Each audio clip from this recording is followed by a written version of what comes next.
Hey everyone, and welcome back to another video of Eat Well with Allergies. I'm back from vacation, so here we go.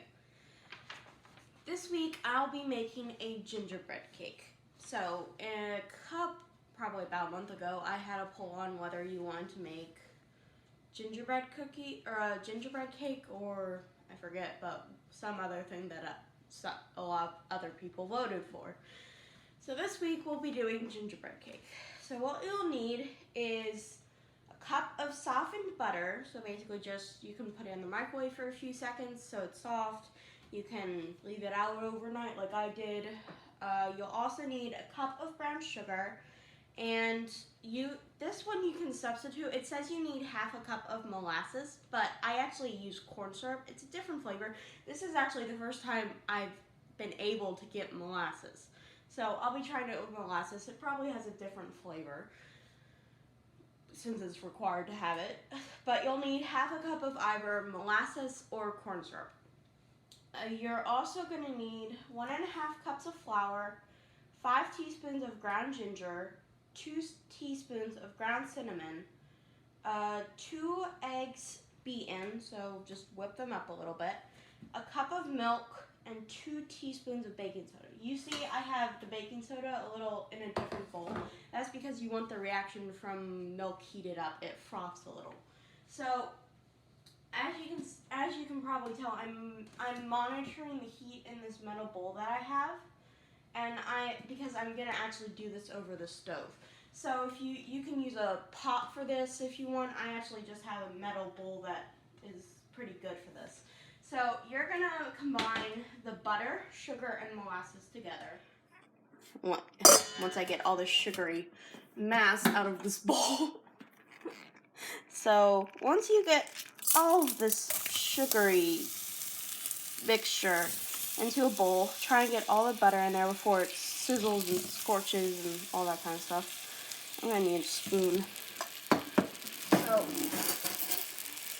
as you can tell, it's sizzling. That's because it's a hot pan, and I'm adding stuff to a hot pan.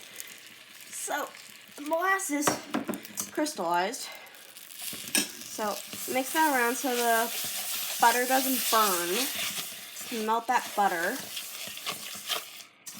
And as you can see, it's already melting. So get all that mixture off your whisk.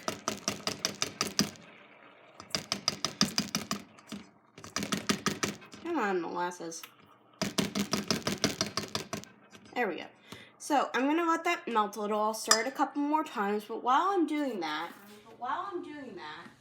I am going to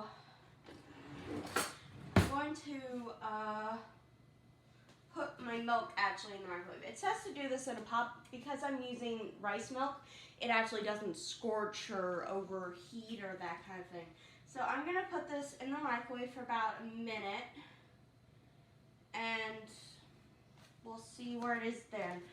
So I'm going to put this in the microwave for about a minute, and I want this steamy. So it takes about a minute for that. But you can see all this wonderful sugary goodness. There are little bits of molasses. There's some stuck to the bottom. There's some buttery bits that I'll try to melt out. But it's already melting out, kind of. So once this melts, I will combine the sugar and all that kind of stuff. I'll let it cool a little. Another thing if having no allergies is you can't have your eggs cooked, so you can speed the process up a little bit. So I can actually pour the flour in immediately, and it has no problem whatsoever. And I can pour the eggs in, and it has no problem. But with if you were doing this the regular way, you would want to carefully monitor the milk, and you would also want to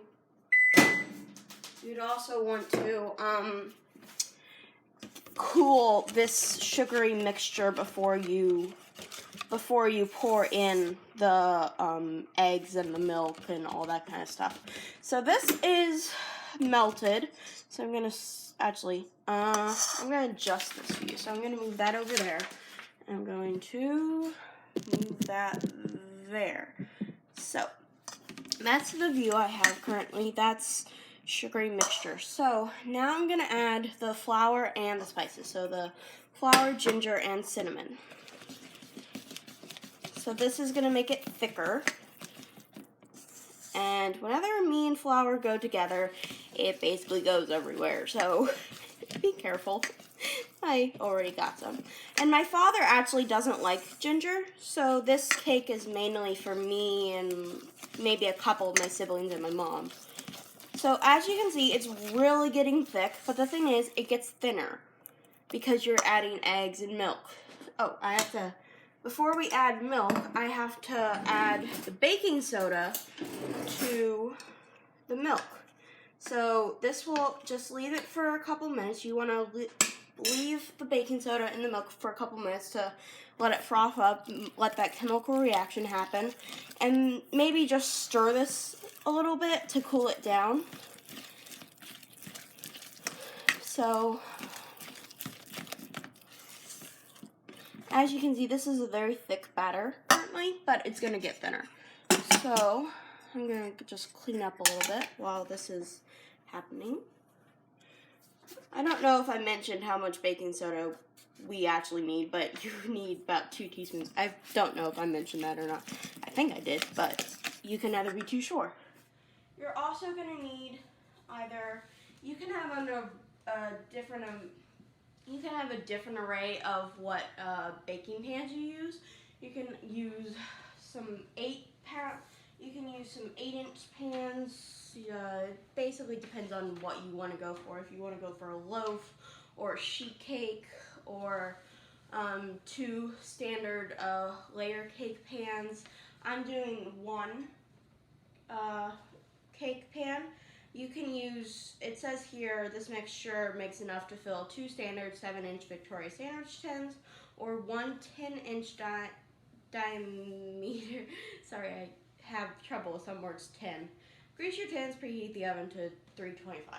So this pan usually works out. It's a very old pan.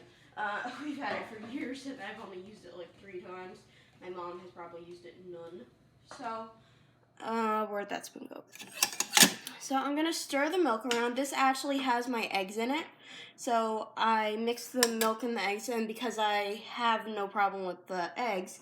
I actually put it together with the milk. So I'm gonna add just a little bit of the milk. I don't wanna add it all at once because then it's a complete mess trying to get this incorporated and not some falling out. So as you can see, it thins up. It becomes a different color with the ginger and stuff. So it will appear like there's some on the outside always with the milk, but it's not. It's thoroughly mixed. Now that's a little thinner. It's going to become even thinner because we still got 3/4 cup of milk to go. As you can see, that's a little thicker. The milk, anyway. My milk was very, very thin. So just carefully mix this. Try not to make it go over the pot. As you can see, the milk has turned like a really yellowy color. That's because of the ginger. So if you tasted that right now, it would be sugary ginger mix. I always hate this part because it requires a lot of mixing. If you had a metal mixing pot or a mixing bowl, I guess you could do this over the stove very easily, but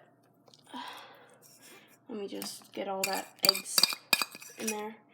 You could do this with any metal thing that you have. As you can see, that's really thinned out, and I'm not even done mixing the milk in.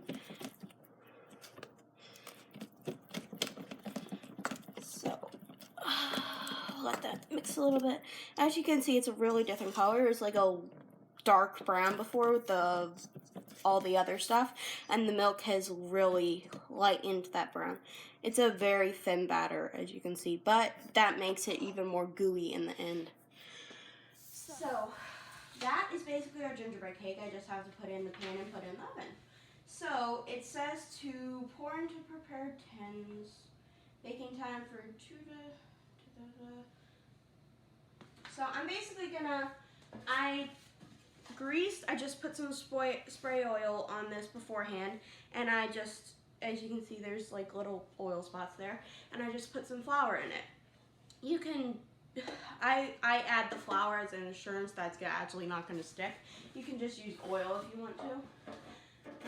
But now I'm going to switch this camera view again, and I'm going to pour my gingerbread mix into the pan.